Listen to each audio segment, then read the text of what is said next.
Hello, everyone. Welcome to New Gen Politics. So, the Papal Conclave is coming up soon. I believe it begins on May 7th, and it probably won't take too long, only a couple of days in theory. And there's been a lot of speculation about who we want as Pope.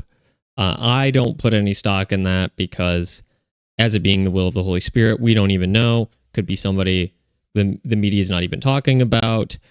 Could be one of the candidates. We have no idea. We don't know how the process looks. We can't look on the inside. So to me, there's not much purpose in speculating who. But today I want to speculate more what. What is it that the church needs from the new pope? What are the problems that the church is facing currently? And what does the new pope have to deal with, contend with going forward?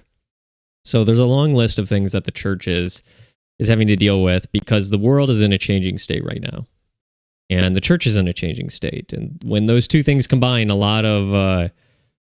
a lot of opportunity, but there's also a lot of problems that come with it. So to me, the first thing that comes to mind is there's a big argument right now of globalism and relativism versus more tradition, populism, nationalism.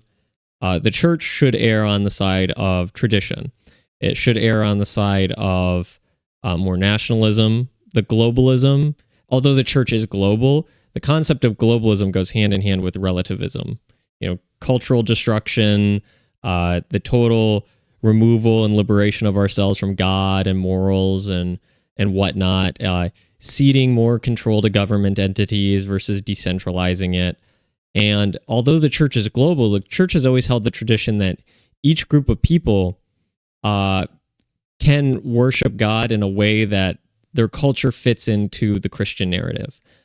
So whether that's their architecture, their art, their music, there is a place for all of those cultures within the church. And so the church is universal. It shouldn't be influenced externally from different moral frameworks, different ideological frameworks. But it does represent the cultures, and there is a place for all of those. It doesn't have to be strictly Italian culture exported throughout the world. And so the church is universal, but it does maintain the thought that each people, God created each group of people, and they have different cultures and customs, and those can be appropriate in the church, and those can be celebrated. The way they worship can be different and still equally as valid. So the church has got to deal with that. We've got to look at that relativism and the globalism and reject it. In doing so, one other problem the church is going to have is what is the church's power and how should we use it? For a long time, the last couple hundred years, the church hasn't really gotten too involved. They've kind of fallen into the secularness. They've fallen into the belief that we're just another religion. Which to me, it's if you believe this, if you're all in on this, if you truly believe that the Catholic faith is the way to heaven, right? Like it's the truth. You should have that influencing everything.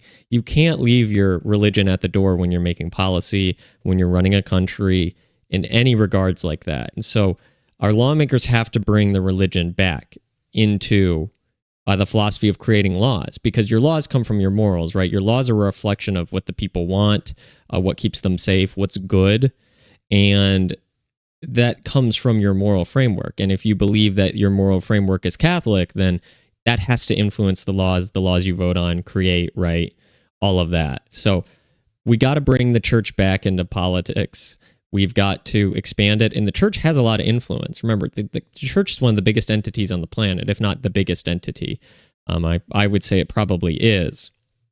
And you have the influence of not just the mass amount of over 1 billion Catholics, but you do have a lot of politicians. You do have a lot of world leaders who are Catholic, and the church should step in and say, hey, these policies are good, these policies are bad. They do not reflect Catholicism. And you're a leader, you're responsible for leading your people, and the policies you're saying are wrong. They're just objectively wrong with the Catholic framework and worldview. The church has not really been that vocal about it. There's the argument that they'll lose the tax status and whatnot, and yeah, that's could be a concern, but if you're denying your faith for tax breaks, that's kind of a problem.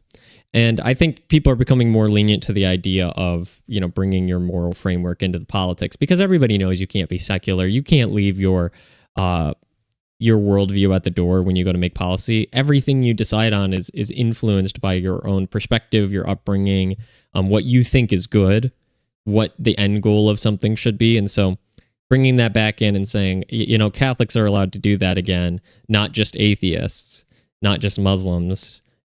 Like, Catholics can do that too. We can bring our framework to the laws we create. The church can have more influence on those politicians. They can state more clearly, this is what the church believes, this is what the church doesn't believe, because there's so much misinformation out there about what Catholics believe and what they don't. That's like a huge problem, both with Protestants and then with atheists. I hear all the time, I went to a Catholic school, so I know X. Usually that sentence is followed by the dumbest stuff you've ever heard. And the Catholic Church needs to do a much better job of explaining what it actually believes. That segues into more evangelizing. The Catholic Church is notoriously terrible at evangelizing. I will say the Protestants do a lot better job of evangelizing than the Catholics do. That has upticked in the years where the Catholics are really encouraging that now, but we need to do better about reading the Bible. We need to do better about understanding it. We need to do better about evangelizing, actively evangelizing. And I think we're seeing a push with that the last couple years, and I think that's only going to increase. That's something the new Pope needs to do. Now, that is all like, how do we influence the external from the internal? But there is problems internally. One of the biggest ones is there's groups who are really, really concerned about tradition, really, really concerned about the Latin Mass, with which Pope Francis was, kind of weaning away from over time. He was kind of putting restrictions on the Latin Mass and tradition and stuff like that. And so the next Pope is going to have to deal with those groups who are very discontent. They were kind of willing to wait Francis out and see who the next person is. But if we get somebody as kind of liberal as Francis was, and as kind of outspoken against the traditional Latin Mass and stuff like that, which is, young people are flocking to that like crazy, the traditional Latin Mass. You can see that in statistics, and I've seen that in my personal life of just young people are way more interested in the rigorous tradition and structure of the church. And so the discontent groups, you may have friction between a lot of the older priests who are more liberal and more in favor of the Novus Ordo, and those conflicting with the Latin Mass people. Talks of schism, stuff like that. The new Pope is going to have to bring those together. There's been a lot of, and that's not the only discontent group, but so there's a lot of internal friction in the church that the new Pope is going to have to say, hey, we got to get together and we got to figure this out and we got to reunify. Because nobody's broken away yet, really. But if you get another liberal pope and another liberal one, and not just like, we're going to keep going with the Novus Ordo as the mainstay, and you can do your Latin stuff in the corner. What I'm talking about is, you don't want a pope to come in and say, you cannot do your Latin stuff. You cannot do this or that. Even though that totally falls within the canon, that would be a problem, because then they'll feel like they're really targeted. There really is nowhere to go. We gotta get that sorted. And so the internal friction is something the new Pope is going to have to deal with as well. Now, Francis was a little bit more liberal, but he was pretty solid on doctrine. I will say that Francis, I think, did rehabilitate the church's image. I think the Catholic Church is in a better place than ever, in the last couple decades, of the visuals, right?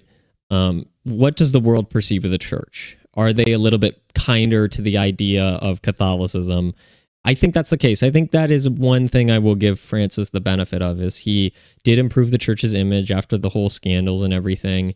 And I think he's made it more accessible to a lot of people. That comes with a little bit you got to toe that line of being accessible, but also not watering it down. He kind of towed that line a little bit. Now I think, because we opened it back up, we made it, a lot more accessible. a little bit more liberal. I think now is the time that people are interested again. They're willing to listen to you. You've put a foot through the door. You've kind of started a friendship, a conversation with somebody, and now you can get into a deeper level of conversation with them. And I think that's what the church needs to do is now we pull back a little bit. We become a little bit more conservative. We state our principles a little bit more clearly, still in a loving and charitable way, and explaining it in a way that makes sense to people. And I think we're ready for a little bit more of a conservative person to rein it back in. That's what I'm looking for. I'm looking towards. I think a lot of young people are. You're going to have this conflict, especially after the Vatican II stuff. There's still that ongoing conflict between the older priests who are very liberal, the younger priests who are very conservative. Kind of the relativism versus traditionalism. The new pope is going to have to deal with. There's a rising tide of very, very, very conservative young Catholics, and that can be very good, but it also can be like you got to kind of lead that. You can't let that get away from you, right? Anytime a movement starts pushing really, really fast in one direction, even if it's a good direction, you do have to get it kind of under control. You have to control it because it could go too far too fast. A consequence of that is, when they start purity spiraling. Purity spiraling is a very natural consequences of a movement getting pushed really, really quickly. And so you could get purity spiraling of like, this is just hypothetical, but you're not wearing a suit, we're not going to let you into the church. Even though they should be encouraged to dress up, I'm talking about you're making faux restrictions on things. You're becoming inaccessible to people without explaining why things are happening. Like groups starting to judge people too much about like who they kind of let in, who not. This is different from explaining the principles. I'm talking about, kind of gatekeeping a little bit. There should be a level of gatekeeping that you allow somebody to work through. I'm thinking more of gatekeeping of you don't even let somebody approach because you already have deemed them not to kind of fit into your movement or your group, or they're not, you're not already versed on Latin, so why are you going to the traditional Latin Mass? It's like go to the Novus Ordo. If you don't already believe this stuff, don't already come here. Where the church is a place to learn. Everybody's at a different place in their spiritual journey. That's like a fear. I'm not super concerned about that, but I hope you can kind of understand what I'm saying is you can get into purity spiraling, you can get into gatekeeping in that really closed group, and we don't want to do that too quickly. Of course, we want things to be more conservative. Of course, we want to bring those principles back. But because things have gotten so liberal and there's so much misunderstanding anyways, I think a lot of the misunderstandings that people have, they don't know how to behave or what's right or what the church believes in. I think that's more ignorance than malice. And so I don't want to gatekeep too hard right away. And that's obviously not sacrificing on moral principles. That's just like surface level community stuff I'm talking about. So there are concerns that the new pope is going to have to deal with because he's going to be pulled in a lot of different directions. That some of the older bishops and cardinals are going to want him to really, maintain this Vatican II stuff that's come afterwards, and but the young people want to pull him in this direction, and there's a lot of external problems, there's a lot of internal problems, and so I think the church is in a good position. I think it's healthy. I think it's getting better. I think you're getting more devout people. I think just the essence of the church is growing. The more faithful people are, the more kind of God tends to work with that group of people. The more faithful they are, the more they turn to him. That seems to be happening, and so that kind of compounds. It kind of exponentially grows in the increases of the church's like spiritual power in a certain sense, and I think we're seeing that. So I think the church is in a good position to start tackling these issues, which it wasn't really in the past. But now there is a lot of issues, and it's going to be hard to deal with because the Pope is going to be pulled in a lot of different directions. There's going to be a lot of expectations of him right off the bat because all these disgruntled groups who may have waited out Pope Francis said, well, he's not going to change, or maybe we'll just wait for the next Pope. All those grievances get aired on the new guy. like immediately, and they want to see what he's going to do, and they want him to act immediately. And you got to remember, like, this is he probably will be a cardinal, have been around the Vatican and kind of know what's going on, but it's still like getting a new president, right? Like the person doesn't really know what's going on. They're just stepping into it. You would hate to see them get overwhelmed immediately. So I would like to see a little bit of like, let's wait and see what the Pope's agenda is, what he wants to do before we try to air every single grievance we have on him and stress him out immediately. Although all those things should come up in conversation, I think the demands of the different groups of the Catholic Church might fall on him immediately, and so that might be a little overwhelming. I'm sure there's an agenda. I'm sure all these people who, I would hope every cardinal, I would hope every bishop, even every priest, that even if they don't think they're going to be Pope, I would hope that they're thinking about the future of the church and what the church really needs. I know a lot of priests personally who do, think about this, pray about this, like the way that the church is going and what the church needs for the time. I hope the new Pope listens to a lot of the priests on the ground. With an entity that big, it's hard to really hear what's going on. But a lot of the priests, especially with young people, listening to Catholic, the campus priests from different colleges, listening to a lot of local priests, kind of getting, I hope the Pope really gets his feelers out and kind of listens to these people, because they're on the ground and they're hearing these are the complaints that people are having, young people and old people, in small towns and big cities. This is what's going on. This is what they're seeing. This is what they're dealing with. What does the church need to do to improve the lives of people here, and facilitate an environment for them to grow spiritually so they can get to heaven? And a great way to do that is to listen to what is going on in the daily lives of your people. And that extends obviously beyond the United States. I mean, there's problems all over the world, and the problems are very different. They're widespread. You're going to have to deal with a lot of stuff. And I think people forget how difficult it probably is to be Pope, because you're dealing with not just one country, but every country on the planet. You're dealing with all different groups of people, all different problems, all different governments, having to operate around all of those. So it's very, very difficult for the church to move collectively in a certain direction. You've got to really know what's going on. You've got to really have an idea. You've got to know how to implement anything you want to get done all over the world, both in the legitimate churches and like the underground churches in countries like China and North Korea, where Catholicism is not allowed. You're going to have, how do you kind of have communication with them as well? I mean, there's all sorts of things that I think most people don't think about. So I would like to see the Pope thinking about these things. I would like to see the Catholics kind of having a discourse, because the more we talk about these things and get kind of a consensus idea of what's going on, the more we pray about these things and hope that God just brings about what's good, because ultimately it's not on us. It's like we should pray for what's good for all of us. We should pray to God because he knows, and we should pray for him to pick the best Pope possible and guide, the cardinals to that decision. So we should look at that. We should pray for that. And the more we have kind of this united front, this united idea coming together instead of breaking apart as much, the easier it's going to be for the Pope to maneuver through these fairly uncertain times, both internally in the church and externally in the world. So that's my thoughts on this.